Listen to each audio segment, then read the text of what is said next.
আসসালামু আলাইকুম রহমতুল্লাহি ওয়া বারাকাতুহু। নগর কৃষি খামারে আছে কৃষি পর্বের একটা গুরুত্বপূর্ণ বিষয় নিয়ে আপনাদের সামনে হাজির হয়েছি।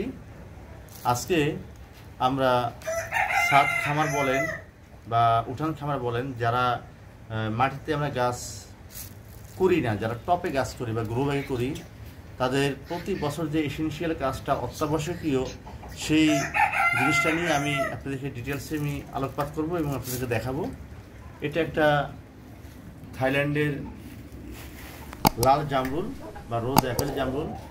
বিগত সময়ে আপনারা এই গাছের লাল জামরুলের ভিডিও আপনারা দেখছেন, বা আমার যারা না দেখেন তারা আমার চ্যানেলে যাবেন। এই গাছের ফল আমি নিয়েছি, আলহামদুলিল্লাহ ভালোই ফল হয়েছে, খুবই সুমিষ্ট এবং সিডলেস। এবং আমি জামরুল গাছটা কেনার পর থেকে গ্রো ব্যাগে রাখছি। কেনার পরপরই আমি রিপোর্টিং করতে পারতাম, কিন্তু কোনো গাছ কেনার পরে সাথে সাথে রিপোর্টিং করা উচিত না, তাহলে গাছ তার ধাকলটা নিতে পারে না। কারণ গাছের এটা পরিবেশের যে পরিবর্তনের যে একটা ভারসাম্যতা, সেটা আনতে হবে। গাছ আমার ফল নেওয়ার পরে গাছ কিন্তু নির্দিষ্ট সময় পরে দেখেন নতুন কৃষি পাতা আসছে, এখন এখানে আমার খাদ্য দিতে হবে পর্যাপ্ত। কারণ ছাদ বাগানে গাছের পর্যাপ্ত মাটি আমরা দিতে পারি না, কিন্তু ছোট পটে আমরা গাছের যেই পরিমাণ প্রয়োজনীয় খাদ্য সেটা আমাদের দিতে হবে। তাহলে এই ছোট পটে সারা বছর গাছ যেন তার পর্যাপ্ত প্রয়োজনীয় খাবারটা পায়, তার জন্য প্রতি বছর এখানে রিপোর্টিং করতে হবে। নাহলে একটি রুট বন্ড হয়ে গাছটা আর বাড়বে না, ফলগুলো কাঙ্ক্ষিত আকারে আমরা পাবো না। যেই জাতের ফল সেই জাত আমরা পাবো না, ফলটা আমরা বিকৃতি পাবো। বড় জাতের ফল ছোট পাবো, সুমিষ্টি ফল আমরা টক পাবো। মোট কথা, পরিপূর্ণ খাদ্য না পেলে তার যে জাতের যে সুন্দর যে আউটপুট সেটা দিতে পারবো না। সেই নিমিত্তেই আমার আছে কাজটা করা। আমি অলরেডি দেখেন একটা জামরুল রিপোর্ট করছি। ওই যে জামরুল গাছটা উপর থেকে দেখানো হলে পরিপূর্ণভাবে গাছটা রিপোর্টিং করা হচ্ছে। ইনশাআল্লাহ আগামী 1 বছর এই গাছটাতে কোনো মাটিতে রুট বন্ড হবে না। এখন আমি প্রতিটা সময়ে, পার্শিয়াল সময়ে 2 মাস অন্তর 3 মাস অন্তর উপরে হালকা সার পানি দিয়ে যাব, ছোটো ছোটো মিশ্র খাবার দিয়ে যাব, তাতে আমার গাছটা ইনশাআল্লাহ আগামীতে পর্যাপ্ত ফলন আসবে আমি আশা রাখি। এই গাছটাও সেম, আমি এই গাছটা যেভাবে করব, ওই গাছটা রিপোর্টিং করার সময় মনে হয়েছে যে এই জিনিসটা অনেকেই জানে না, তাই আপনাদেরকে দেখানোর জন্য হাতে কলমে আমি বসলাম। দেখেন আমার এই যে পুরাতন বালতি, এটা আমার পূর্বে গাছ ছিল। এই বালতির নিচে দেখেন আমার একাধিক ছিদ্রগুলো কি বোঝা যাচ্ছে? একাধিক ছিদ্র আছে। এগুলো ড্রেনেজ ব্যবস্থা সক্রিয় রাখার জন্য। গাছে যদি পানি আটকিয়ে যায়, তাহলে গাছটা মারা যাবে। গাছের এই পট থেকে ড্রেনেজ ব্যবস্থা যার যত সুন্দর, সেই গাছ সেখানে তত ভালো সাবলীলভাবে গাছ খাদ্য গ্রহণ করতে পারে, গাছটা গ্রো আপ হতে পারে। এটা আমাদের 8 লিটারের বালতি। আমরা এই 8 লিটারের বালতিতেই আমরা গাছকে সাধারণত 2 বছর রাখবো। তারপরে যেটা জাত ভালো এবং গাছটা সম্পূর্ণভাবে সব দিক দিয়ে 2 বছরের রিভিউ যদি ভালো পাই, তখন আমরা তাদেরকে 20 লিটার বা 50 লিটার ড্রামে নিয়ে যাব। প্রথমে আমরা গাছকে নিয়ে এনে আমরা এই 4 লিটার বালতিতে 3 লিটার বালতিতে রাখি। তারপরে বছর 8 লিটারে নিয়ে যাই, 3 লিটারে 1 বছর, 8 লিটারে 2 বছর। তারপরে বছর যদি মনে হয় না গাছটাকে রাখা যাবে, গাছটা একদম আদর্শ মানে একটা গাছ, ফলের মানও ভালো সব দিকে, তখন আমি এটাকে হাফ ড্রামে নেওয়ার জন্য প্রিফার করি। তখন সে গাছটা একদম স্থায়ীকরণ হয়ে যায়। তা ছাদ বাগানে খামারের জন্য এটা একটা অত্যাবশ্যকীয় ভিডিও। কি করে মিডিয়া নির্বাচন করা বা রিপোর্টিং করা, পুরো পূর্ণাঙ্গ বিষয়টাই আপনাদের সামনে তুলে ধরার উদ্দেশ্য।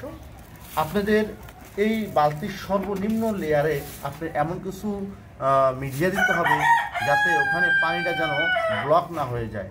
আপনাদের যারা ছাদ বাগান করেন তাদের অনেক পাতা হয়, পুরনো পাতা হয়। অ্যাটলিস্ট পাতা যদি না পান, কনক্রিটের খোয়া আছে বা পাথর আছে, যেগুলো আপনাদের পাথর ভালো মিশ্রিত করে এখানে 1/2 ইঞ্চি একটা লেয়ার দিয়ে দেবেন।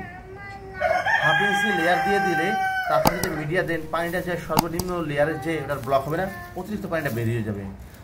তো এই যে মিডিয়াটা আমরা যদি এখানে এই 1/2 ইঞ্চি পরিমাণ, আপনি যদি ছোটো ছোটো পাথর এবং মোটা যে সিলেট বালুটা বা সাদা বালু মোটাটা যদি একটা লেয়ার রাখতে পারেন, তাহলে এখানে পানিটা ব্লক হবে না। অথবা যদি তাও না পান, আপনারা পুরাতন পাতা দিয়ে এটা এই পর্যন্ত করে আপনারা কাজটা করতে পারেন, তাহলে সব থেকে ভালো হয়। শিকড়টা আর রুট বন্ড সহজে হয় না, ওই পাতাটা পচে এক প্রকারের গাছের জন্য সারের একটা যোগান দেবে এবং পানির ড্রেনেজ ব্যবস্থাটা ভালো থাকবে। তা আমি সেই আলোকে নিচে পাতা দিচ্ছি এবং কিছু পরিমাণ আমি মিডিয়া দিচ্ছি। আমার মিডিয়াতে দেখেন এখানে কম্পোস্ট সার আছে, বালু আছে, এঁটেল মাটি আছে, দোআঁশ মাটি আছে এবং আমি কিছু রাসায়নিক সার এনে অ্যাপ্লাই করছি। রাসায়নিক সারের ভিতরে যেটা মাটির জন্য একটা অত্যাবশ্যকীয় জিনিস জিপসাম, যেটাকে আমরা চুন বলি বা জিপসাম বলি, এটা মাটিতে দিলে মাটির গুণগত মান ভালো থাকে, মাটিটা পোকামাকড় থেকে অনেকটা সেফ থাকে, এটা আমরা দিয়ে থাকি। অথবা আপনারা মাটির জন্য দানাদার বিষ দিতে পারেন, ফুরাডান। আমার কাছে দানাদার বিষ ফুরাডান আমি মূলত অ্যাপ্লাই করি না, আমি জিপসামটা দিয়ে থাকি। আর পাশাপাশি আরও বিভিন্ন সার আছে গাছের জন্য প্রয়োজনীয়, বিভিন্ন সার আছে। সারগুলো আপনি দেখতে পাচ্ছেন, এগুলোর পর্যায়ক্রমিকভাবে সার, কীটনাশক, বিভিন্ন ওষুধ, পিজিআর সবই এনে সংগ্রহে আছে। আপনাদেরকে এগুলো আমি পর্যায়ক্রমিকভাবে দেখাবো, এটা পরবর্তী স্টেপ। এখন আমরা এই বালতিটার মিনিমাম এখান থেকে আমি 1 ইঞ্চি মিডিয়া দিলাম, ফার্স্টে দিচ্ছি 1/2 ইঞ্চি পাতা পচা, 1 ইঞ্চি মিডিয়া দিয়ে বালতিটা রাখলাম। এখন আমি গাছটা থেকে কীভাবে দেখেন রিপোর্টিং করি।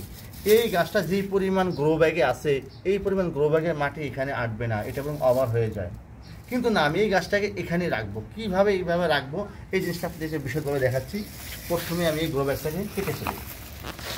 একটা জিনিস খেয়াল করবেন, যে কোনো গাছের যে একটা চাকা থাকে, যে মাটির যে বল থাকে বা রুট বল, এটা ভাঙলে গাছটা মারা যাবে। খুব সাবধানতার সাথে গাছকে রিপোর্টিং করতে হবে। টপে যদি হয় সেটাও আমি আপনাদেরকে দেখাবো। এখন আমি গ্রো ব্যাগটা দেখাচ্ছি, কেন কেনার পরবর্তী 6 মাস পরে, ফল নেওয়ার পরে আমি এটাকে রিপোর্টিং করতেছি। একটা ধারালো ছুরি বা ব্লেড দিয়ে এটাকে আপনারা 4 ভাগ অথবা 3 ভাগে কাটতে পারেন। এই সকল গ্রো ব্যাগ ছাড়ানোর ক্ষেত্রে একটু ঝামেলা হয়, কেন শিকড় দিয়ে জড়ানো থাকে গ্রো ব্যাগের। এই গ্রো ব্যাগটা ছাড়াতে গেলে অনেক ক্ষেত্রে শিকড়ের জড়ানোর কারণে রুট বলটা ভেঙে যায়। এটা কিন্তু গাছের জন্য খুবই একটা হুমকি স্বরূপ, গাছটা পরবর্তীতে বাঁচে না। দেখেন আমরা এইটাকে আস্তে আস্তে ছাড়িয়ে দিলাম। এই গ্রো ব্যাগে গাছটা আরও 1 বছর রাখা যেত।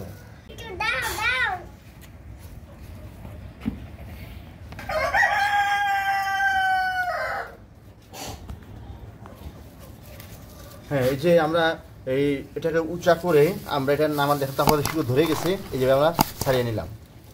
ছাড়িয়ে নেওয়ার পরে এটাকে আমরা এখানে মাটিগুলো সমান করে আগে আমরা এটাকে একটু বসাবো। এই যে বসালাম, বসানোর পরে এই গাছ থেকে আমরা অবাঞ্ছিত অনেক মিডিয়া, মেন রুট বলটা বাদে অবাঞ্ছিত মিডিয়াগুলো সরাই ফেলবো। কীভাবে সরাবো দেখেন, এইভাবে। শিকড় কাটা যাবে না, আস্তে আস্তে আস্তে এর থেকে মাটিটা আমরা কমায় ফেলবো।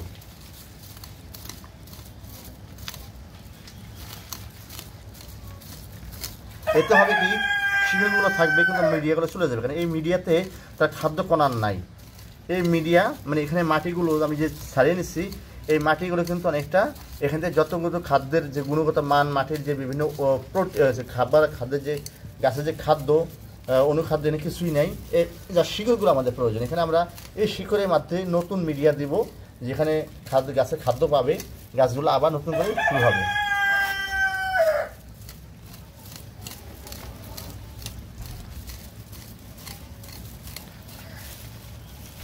আমি এখানে অর্ধেক পরিমাণ মাটি ঝরাই দেবো।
এই অর্ধেক পরিমাণ খাবার আমি ঝরিয়ে নিলাম, ফলে গাছটার ওয়েটটা হালকা হয়ে গেছে।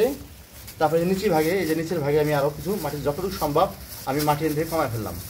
কারণ কমায় ফেলার পরে আমি একে এই বালতিতে স্থাপন করবো। এই দেখেন বালতিতে এখন স্থাপন করলে এটা অলমোস্ট এখানে সমান হয়ে যাচ্ছে। আরও কিছু এখান থেকে মিডিয়া সরাই ফেলবো।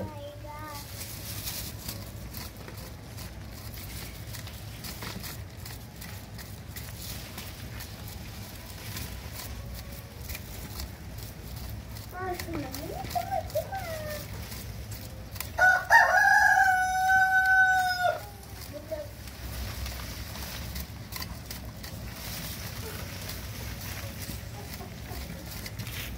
বাস, এটা জাস্ট গাছের যে মাদার যে রুট বলটা আছে সেটা এখন অক্ষুণ্ণ আছে।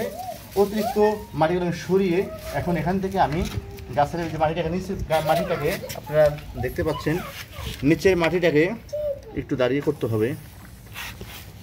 নিচের মাটিটাকে এরকম রাউন্ডের শেপ করবে, কারণ গাছের নিচে যদি ফাঁকা থাকে সেই অংশে পানি জমে গাছটা পচে যেতে পারে। এটা খুবই সাবধানের সাথে নিচের মাটির ডিজাইনটা করতে হবে। আপনারা দেখেন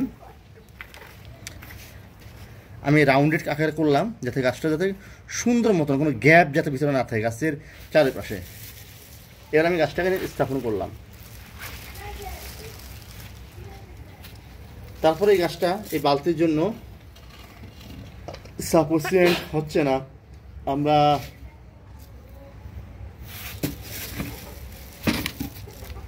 বড় বালতি নেই, আর কিছু মাটি উঠিয়ে দিই।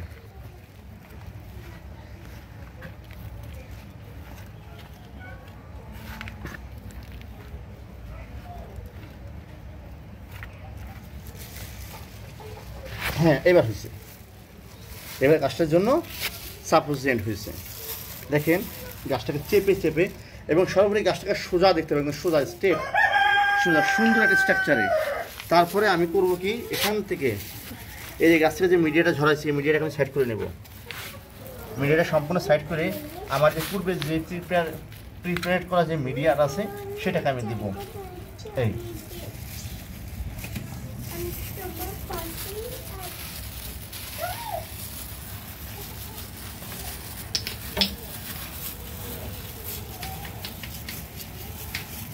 এখান থেকে অতিরিক্ত শিকড় এগুলো আমরা সরাই ফেলবো।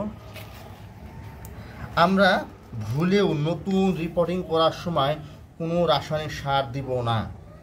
আমরা দিতে পারি নিমখোল দিতে পারি, আমরা হাড়গুলো দিতে পারি, কিন্তু এখন শুধু অনলি মিডিয়া বা মাটি দিতে হবে, অনলি শুধু মাটি। কারণ গাছটা এখন কিন্তু সম্পূর্ণ একটা অসুস্থ এনভায়রনমেন্টে, মানে সিজার করা হয়েছে এরকমটা অবস্থা, মানে অপারেশন করা হয়েছে। এই সময় গাছটা আগে এই নতুন মিডিয়াতে যখন শিকড় আসবে তারপরে আমরা একে রাসায়নিক সার দেবো। এখনই যদি আমরা একে রাসায়নিক সার অ্যাপ্লাই করি তখন গাছটা রাসায়নিক সার তেজে গাছটা মারা যাবে। এই গাছটা সম্পূর্ণ রেস্টে থাকবে 7 দিন। 7 দিনের পরে এই যে নতুন পাতাগুলো যখন দেখবো যে এর বৃদ্ধিটা সুষমভাবে আসে, তখন ভাবতে হবে যে সে নতুন মিডিয়াতে তার শিকড়কে প্রোগ্রেস করাচ্ছে। আর এখানে ট্রেসে চেপে চেপে চেপে চেপে দিতে হবে, যাতে কোনো অংশ যেন ফাঁকা না থাকে, চেপে চেপে দিতে হবে। কখনো কখনো শিকড়গুলো এত বেশি হয়ে যায় তখন আপনারা আগার কিছু শিকড় আপনারা কেটে দিতে পারবেন। সেই শিকড়টা ওই ছোট শিকড় সেটা কেটে দিলে কোনো সমস্যা নাই। আর এই যে এখানে গাছের মাটি দেওয়ার সময় আপনারা বারবারই বলবো চেপে চেপে দিতে, কোনো গ্যাপ না থাকে। গ্যাপ থাকলে কিন্তু সেখানে পানি জমে গাছটা মারা যাবে। দেখেন এবার গাছটা অনেক হালকা হয়ে গেছে। এত বড় গাছ আগে উঁচা করা যায়নি, এখন গাছটা অনেক হালকা হয়ে গেছে। এই হালকা অবস্থায় এখানে গাছটা বেঁচে থাকার জন্য যে পরিমাণ মাটি দরকার সেই পরিমাণ মাটি আমাকে দেইনি। একটা কথা মনে রাখবেন, গাছ কিন্তু মাটিতে বাঁচে না, গাছ বাঁচে মাটির থেকে খাদ্য গ্রহণ করে। সে মাটিতে শিকড় দিয়ে সে আগায় বা বিচরণ করে খাদ্য সংগ্রহের জন্য। সে অনেক দূর পর্যন্ত শিকড়টা চলে যায় শুধু খাদ্যের সন্ধানে। আপনার এই পটে গাছ বেঁচে থাকার কথা না সেই অনুযায়ী, কিন্তু এই পটে গাছকে বেঁচে থাকার জন্য যেই পরিমাণ খাদ্য প্রয়োজন সেটা যদি সময় রুটিন মাফিক বা পর্যাপ্ত দেন, তাহলে এখানেও আপনার এই পটে পর্যাপ্ত পরিমাণ ফল ফুল দিবে। এটাই হচ্ছে ছাদ কৃষির অন্যতম একটা ফর্মুলা। পর্যাপ্ত পরিমাণ মাটিও গাছের জন্য ভালো না, অতিরিক্ত খাবারও ভালো না, আবার খাবার শূন্য ভালো না। এই ক্যালকুলেশনটা করতে পারলে আপনার গাছ থাকবে সুন্দর, সুস্বাস্থ্যবান এবং তার সঠিক সময়ে উপযুক্ত এবং পর্যাপ্ত ফল দেবে, এবং ফলগুলো তার জাত অনুযায়ী বিকশিত হবে। আর সবসময় গাছ লাগানোর সময় আপনারা গাছের একটু উপরে ফাঁকা রাখবেন, যাতে গাছটা যাতে পানি ভবিষ্যতে ফার্টিলাইজ করার জন্য আপনার সুযোগ পান। এটা হলো আমার গাছের রিপোর্টিংয়ের অবস্থা। আমার আজকে দ্বিতীয়তম জামুন গাছটা রিপোর্টিং করা হলো। এর পরবর্তীতে আমি একটা পট করা জামরুল, যেটাতে পটে বসানো ছিল এবছরের পটের ফাঁকা দিয়ে পর্যাপ্ত পরিমাণ শিকড় বাইরে বের হয়ে এটা শিকড়টা ছড়িয়ে গেছিলো, ওই জামরুল গাছটা আমি আবার রিপোর্টিং করব। পরবর্তী ভিডিওতে আমি ওটা আপনাকে দেখাচ্ছি। এই হচ্ছে সার্বিক অবস্থা। এইভাবে গাছটাকে আমি 10 দিন রাখবো। যদি গাছটার অগ্রগতি ঠিক থাকে তারপর আমরা এখানে ফার্টিলাইজার দেবো। কী কী ফার্টিলাইজার দেবো সেই ভিডিওতে আমরা আপনাদেরকে বিস্তরভাবে আলোচনা করব। এই হচ্ছে একটি নতুন গাছকে রিপোর্টিং করার বিস্তর আলোচনা। আশা করি আপনারা সকলে উপকৃত হয়েছেন। যদি কোনো এই ধরনের বিবৃতিতে বা বিবরণে কোনো ভুল ত্রুটি থেকে থাকে আপনারা আমাকে গঠনমূলক কমেন্টস করেন, আমি ইনশাআল্লাহ সংশোধন হয়ে যাব। আর এ পর্যন্ত আমি এটাই পেয়েছি গুগলিং করে ভালো অভিজ্ঞ নার্সারি ম্যান থেকে। আর আমিও তো ছোটোবেলা থেকে গাছের সাথে খুবই ওতপ্রোতভাবে জড়িত। তো যাই হোক, আপনারা বেশি বেশি আমার এই প্রচারটাকে শেয়ার করে দিন, আমার চ্যানেলটাকে সাবস্ক্রাইব করে দিন যারা নতুন দেখতেছেন। সকলকে মহান রব্বুল আলামিনের রহমত এবং বরকতের জন্য দোয়া করি। আপনারা আমার জন্য দোয়া করেন। ফি আমানিল্লাহ। আসসালামু আলাইকুম ওয়া রাহমাতুল্লাহি ওয়া বারাকাতুহু।